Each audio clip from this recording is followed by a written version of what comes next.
Welcome to మహా debate. Hyderabad నగరం ఈరోజు మూడు ముక్కలైంది. ఇది ఒక్కటి పరిపాలనా పరంగా అత్యంత సౌలభ్యం అవుతుందా?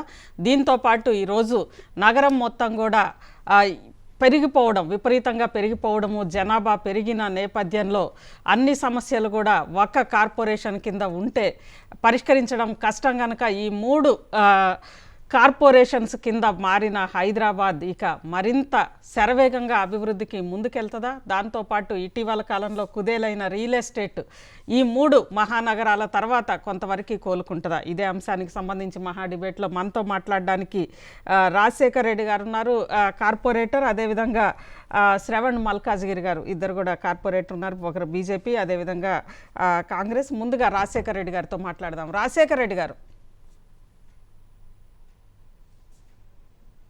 హలో. శ్రవణ్ గారు. మేడం నమస్తే అండి. నమస్తే అండి. ఏంటి ఈ మూడు ముక్కలు అవడం వల్ల లాభమా నష్టమా హైదరాబాద్కి? ఇప్పుడు లాభ నష్టాలు అనేది సెకండరీ విషయం మేడం.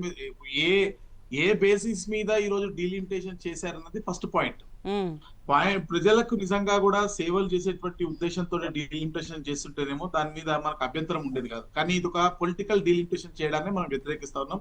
ఈరోజు భాగ్యనగరాన్ని మూడు ముక్కల కింద చేసి ఒక ముక్కని సీదా ఎంఐఎం చేతుల్లో పెట్టడాన్ని మనం వ్యతిరేకిస్తా ఉన్నటువంటి పరిస్థితి. ఈరోజు మొన్న జరిగినటువంటి కౌన్సిల్ సమావేశం, అంటే జనవరి 31 జిహెచ్ఎంసీ కౌన్సిల్లో బడ్జెట్ పైన ఒక సమావేశం జరిగింది. దాంట్లో నేను మొదటి క్వశ్చన్ అడిగిన మొదటి ప్రశ్ననే ఇది.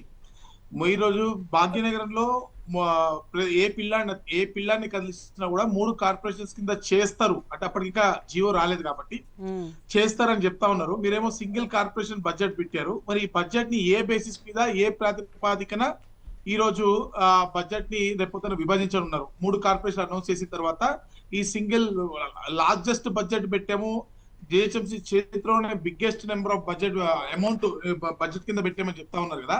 ఇది ఏ విధంగా మూడు కార్పొరేషన్లకు పంచుతారు అనేది మన ప్రశ్న. కానీ ఆ రోజు ఆన్సర్ లేకుండా అధికారులు దాటివేయడం జరిగింది.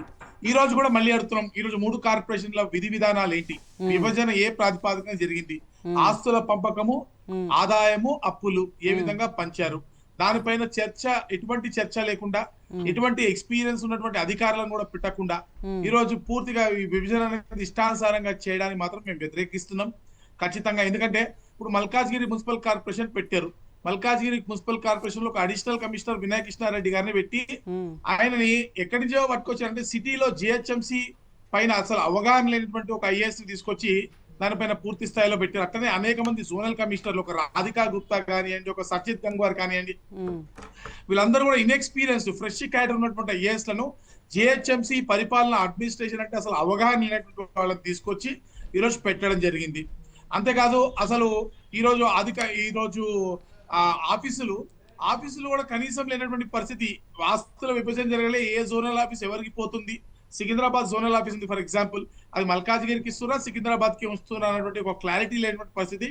అధికారులు ఎవరు కుర్చీ వాళ్ళే తెచ్చుకుంటున్నారు, ఎవరు చెట్టు వాళ్ళే చూసుకుంటున్నారు. వెనకటికి నేటలం చెట్టు కింద లీడర్ అనేటువంటి పరిస్థితిని ఈ రోజు కూడా ఈ పరిస్థితి అట్లనే ఉంది. ఎవరి చెట్టు వాళ్ళే ఎత్తుక్కోవాలి, ఆ కింద కుర్చీని మనం ఎత్తుక్కోవాలి, వేసుకునే గొడుగును కూడా మనం ఎత్తుక్కోవాలనే పరిస్థితిలో ఈరోజు మున్సిపల్ కార్పొరేషన్స్ ఉన్నాయి. మరి ఈ డివిజన్స్ జరిగినటువంటి కూడా శాస్త్రీయంగా జరగలేదు. ఏదైతే మీరు ఏ నెంబర్ ఆఫ్, అంటే ఒక ఏదైనా డివిజన్స్ జరిగినప్పుడు, డీలిమిటేషన్స్ జరిగినప్పుడు 30,000 ఓట్ల 40,000 ఓట్ల ఒక మార్కు పెట్టుకొని యూనిఫామ్ గా +5% లో చేసుంటే బాగుండేది.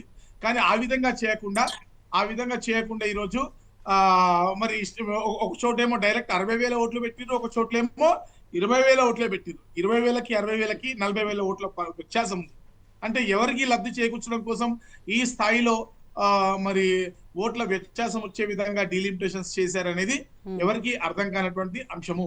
కాబట్టి ఈ విధంగా చూసుకుంటే పూర్తిగా ఇప్పుడు రాష్ట్ర ప్రభుత్వం నుంచి రావాల్సినటువంటి బకాయిలు, ఒక రెవెన్యూ స్టాంప్ డ్యూటీ కానివ్వండి, మోటార్ స్టాంప్ డ్యూటీ కానివ్వండి, లేకపోతే ప్రాపర్టీ ట్యాక్సుల రూపంలో వచ్చేటువంటి డబ్బులు కానివ్వండి, గతంలో ఉన్నటువంటి బకాయిలు కానివ్వండి, ఇవన్నీ కూడా, లేకపోతే మొన్న బడ్జెట్ లో చూపించినటువంటి క్యాపిటల్ గ్రాంట్స్ కానివ్వండి, ఇవన్నీ కూడా ఏ విధంగా అలొకేట్ చేయనున్నారు అనేది ఇప్పుడు కూడా పూర్తిగా మనకు అర్థం కాని అంశం. దానిపైన ఎటువంటి స్పష్టత ఈ రోజు వరకు కూడా మనకి ఇవ్వడం జరగలేదు.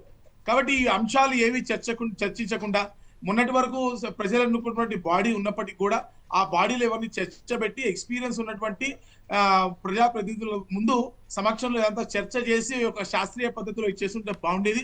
కానీ కేవలం రాజకీయ లబ్ధి కోసం 3 ముక్కలుగా చేసి ఒక ముక్కని ఎంఐఎంకి ఇస్తా, 2 ముక్కల్లో మేము గెలిచేటువంటి ప్రయత్నం చేస్తాం అన్నట్టు చందాన ఈ రోజు డీలిమిటేషన్ చేయడాన్ని మాత్రము మేము ఖచ్చితంగా వ్యతిరేకిస్తున్నాం. ఇది ప్రజా వ్యతిరేక విభజన. ప్రజలు ఈ రోజు ఏ ప్రాతిపదిక చేసి ఎందుకు చేస్తున్నారని అర్థం కాని పరిస్థితిలో ఉన్నారు. ముఖ్యంగా అర్ధరాత్రి పూట జీవాలు తీసుకోవడం అప్పుడెప్పుడో విన్నాం మనం. at the stroke of pen strike in the midnight of August 15th అనే టైప్ లో ఈ రోజు కూడా అర్ధరాత్రి పూట పాలకవర్గం మూసినటువంటి అర్ధరాత్రి నెక్స్ట్ డే డేట్ వేసి 12 గంటలకి జీవోలు తీసుకురావాల్సిన అవసరం అంతా దొంగతనంగా అర్ధరాత్రి ఎటువంటి చర్చ లేకుండా తీసుకురావాల్సినటువంటి అవసరం ఏమొచ్చింది అనేది పెద్ద ప్రశ్న. రైట్. ఇప్పుడు ప్రజలకు ఇదంతా కూడా సివిక్ గవర్నెన్స్ కి సంబంధించిన ఒక మ్యాసివ్ స్టెప్ జరుగుతోంది. భాగ్యనగరం అంటే దాదాపు మినీ తెలంగాణకి సంబంధించిన ఒక మ్యాసివ్ స్టెప్ రీఆర్గనైజేషన్ జరుగుతున్నప్పుడు అది కూడా సివిక్ గవర్నెన్స్ వన్ థర్డ్ జనాభా ఇక్కడే ఉంటున్నారు. మొత్తం రాష్ట్రానికి రెవెన్యూ కూడా ఇక్కడి నుంచే కదా వెళ్తోంది, దేశానికే రెవెన్యూ ఇక్కడి నుంచి వెళ్తోంది. ఇక్కడ నుంచి వెళ్తున్నప్పుడు మరి ఇంత పెద్ద మ్యాసివ్ సివిక్ గవర్నెన్స్ స్టెప్ జరుగుతున్నప్పుడు దీనిపై చర్చ జరపాల్సిన అవసరం ఉండే. కానీ అర్ధరాత్రి పూట దొంగ జీవాలు తీసుకొచ్చిన చీకటి జీవాలు తీసుకొచ్చినట్టుగా తీసుకొచ్చి మరి మీరు అనేది హేతుబద్ధంగా విభజన జరగలేదు మీరు అంటున్నారు. బట్ విభజన అనేది మంచిదే కదా సార్. విభజన అనేది మంచిదే, విభజన పరిపాలన సౌలభ్యం కోసం చేస్తుంటే మంచిదే, స్వాగతిస్తుంది. కానీ ఎంఐఎం కి లబ్ధి చేకూర్చడం కోసము ఏదో జిహెచ్ఎంసీ ప్రజలను